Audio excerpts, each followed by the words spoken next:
Halo semuanya, selamat datang di sesi bedah materi kita kali ini. Hari ini kita bakal ngebongkar sebuah filosofi pribumi dari Amerika Latin yang jujur aja benar-benar menantang dan merombak total cara kita memandang kata kemajuan. Dan yang paling seru nih, kita nggak cuma bakal ngomongin teorinya aja. Fokus utama kita hari ini adalah mengubah konsep yang super mendalam ini jadi panduan praktis, langkah demi langkah, buat nerapin prinsip-prinsipnya langsung di komunitas Anda sendiri. Jadi, ini bukan sekedar teori di awang-awang, tapi tentang gimana sih kita bisa hidup jauh lebih baik sama-sama. Yuk kita mulai! Oke, biar gampang ngikutinnya, ini rute perjalanan kita. Kita mulai dari paradigma pembangunan, terus masuk ke konsep inti Buen Vivir, ngebahas pilar-pilarnya, ngeliat contoh nyata di Ekuador, ngebongkar tantangan globalnya, dan terakhir kita bakal tutup dengan panduan aksi buat komunitas. Bagian 1, paradigma pembangunan. Nah, sebelum ngomongin solusinya, kita harus sadar dulu nih sama air tempat kita berenang saat ini, yaitu cara pandang tradisional Barat tentang pembangunan. Coba deh, saya pengen Anda nanya ke diri sendiri sekarang juga. Gimana sih cara Anda ngukur kemajuan atau kesuksesan hidup? Apa dari seberapa besar saldo di bank, atau seberapa banyak barang yang bisa dibeli? Pertanyaan ini beneran krusial loh, soalnya asumsi yang kita tanam di kepala kita itu secara langsung ngebentuk di mana kita ngebangun komunitas dan ngejalani hidup sehari-hari. Selama ini kan paradigma global selalu nyamain yang namanya kemajuan itu dengan pertumbuhan tanpa batas, ngeruk sumber daya sebanyak-banyaknya, dan ekspansi teknologi. Kita kayak dicuci otaknya buat percaya kalau produk domestik bruto atau PDB negara naik, berarti otomatis hidup kita semua sukses. Padahal, masa iya sih kehidupan yang baik cuma bisa diukur pakai satu rumus matematika ekonomi doang? Seolah-olah lebih banyak itu udah pasti lebih baik. Nah, kutipan ini tuh benar-benar ngehajar langsung akar masalah kita hari ini. Filosofi ini secara terang-terangan nolak ide bahwa manusia itu terpisah dari bumi. Ini sama sekali bukan tentang berapa banyak yang bisa kita ambil dan kita konsumsi, tapi murni tentang kualitas hubungan yang kita bangun sama segala hal di sekeliling kita. Keterhubungan, itulah kuncinya. Masuk ke bagian 2, apa itu Buen Vivir? Di sini kita bakal ngeliat gimana sebuah cara pandang dari masyarakat pribumi berani banget nantangin status quo. Jadi, berakar dari masyarakat Andes, lewat kearifan budaya Quechua dan Aymara, ada yang namanya Buen Vivir, atau kalau diterjemahin gampangnya, hidup rukun. Filosofi ini nanyain hal yang beda 180 derajat. Daripada nanya gimana caranya biar saya punya lebih banyak, mereka nanya gimana caranya kita bisa hidup rukun dan seimbang. Seimbang sama siapa? Ya sama manusia lain, dan pastinya sama planet ini. Ini adalah visi yang benar-benar berpusat pada kesejahteraan kolektif. Intinya gini, ini soal putar balik cara pandang kita. Kita harus berhenti ngelihat dunia cuma sebagai gudang sumber daya buat dikeruk demi kepentingan pribadi. Gantinya, kita harus mulai sadar kalau kita ini hidup di dalam sebuah ekosistem yang saling peduli satu sama lain.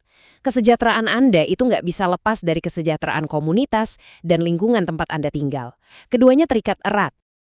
Lanjut ke bagian 3, pilar utama hidup rukun. Biar kita bisa nerapin ini jadi langkah nyata, kita wajib paham dulu fondasinya. Coba perhatiin gimana 4 pilar ini saling ngunci satu sama lain. Relasional, ekologis, kolektif, dan martabat. Mereka ngebentuk satu kesatuan holistik. Artinya apa? Artinya mustahil banget kita bisa sejahtera sendirian. Kita ini bagian dari alam, kesejahteraan itu wajib dibagi, dan setiap bentuk kehidupan itu punya harganya sendiri. Kalau satu aja pilar ini ambruk, ya kehidupan yang baik itu cuma angan-angan doang. Bagian 4, perubahan hukum radikal Ekuador. Anda mungkin mikir, ini mah cuma teori utopia doang. Tunggu dulu.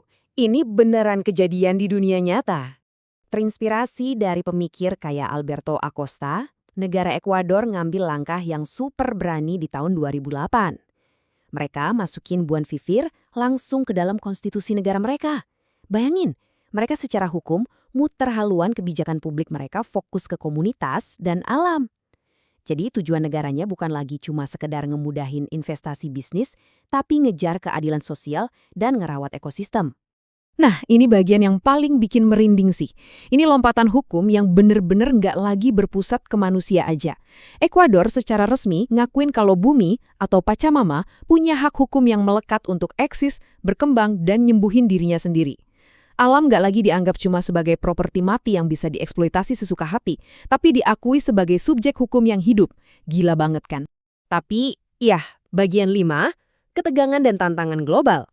Kita juga harus realistis. Ngerapin filosofi yang ngedepanin keseimbangan di tengah dunia yang masih gila-gilaan ngejar profit, itu pastinya susah banget. Konsep sehebat Buen Vivir ini kan gak hidup di ruang hampa. Begitu coba diterapin di lapangan, prakteknya langsung nabrak tembok besar, berupa sistem dan struktur global yang udah berurat berakar. Merubah sistem raksasa pastinya nggak akan pernah segampang membalikan telapak tangan. Ujian terberatnya itu ada di sini. Sering kejadian, negara minjem istilah Buen Vivir buat pencitraan doang. Tapi di belakang layar prakteknya tetap aja, ngeruk hasil tambang abis-abisan. Pertanyaannya sekarang, bisakah komunitas lokal ngebangun alternatif ekonomi yang benar-benar mandiri, tanpa ujung-ujungnya ketarik lagi ke dalam logika pasar bebas yang justru pengen mereka ubah? Dan kita sampai di bagian 6, provokasi lebih dalam. Ini adalah momen krusialnya. Gimana kita bisa ngeramu semua ini jadi langkah aksi buat kita sendiri. Sesuai janji kita di awal, ini dia panduan langkah demi langkah buat nerapin Buen Vivir di komunitas Anda. Langkah pertama, mulai ubah cara Anda interaksi sama tetangga. Kedepankan solidaritas, bukan cuma interaksi untung rugi. Langkah kedua, dorong sistem yang bikin komunitas kalian mandiri, bisa lewat bikin kebun warga atau koperasi desa. Langkah ketiga, ubah mindset soal urusan publik atau politik lokal. Jangan lihat itu sebagai ajang rebutan kuasa, tapi jadikan itu ruang buat saling peduli. Dan langkah keempat, langsung ambil aksi nyata bareng-bareng buat ngejaga lingkungan sekitar kalian. Intinya, selalu utamakan kehidupan daripada sekedar nyari untung. 4 poin transisi ini benar-benar ngerangkum pergeseran cara pikir yang kita butuhin banget hari ini. Besok-besok, kalau Anda mau bikin keputusan buat komunitas, coba tanya dulu. Keputusan ini tuh ngedorong persaingan atau kebersamaan sih?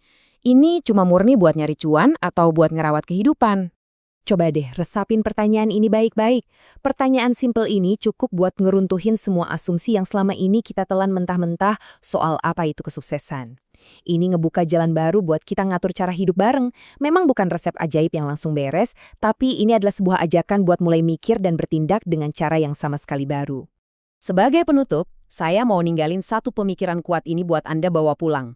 Coba nanti lihat sekeliling Anda, lihat jalanan di rumah Anda, tetangga-tetangga Anda. Pertanyaannya, gimana caranya Anda bisa mulai nerapin konsep hidup yang cukup dan bersama-sama mulai hari ini juga? Terima kasih banyak udah ikut mikir bareng di sesi bedah materi kali ini. Sampai jumpa!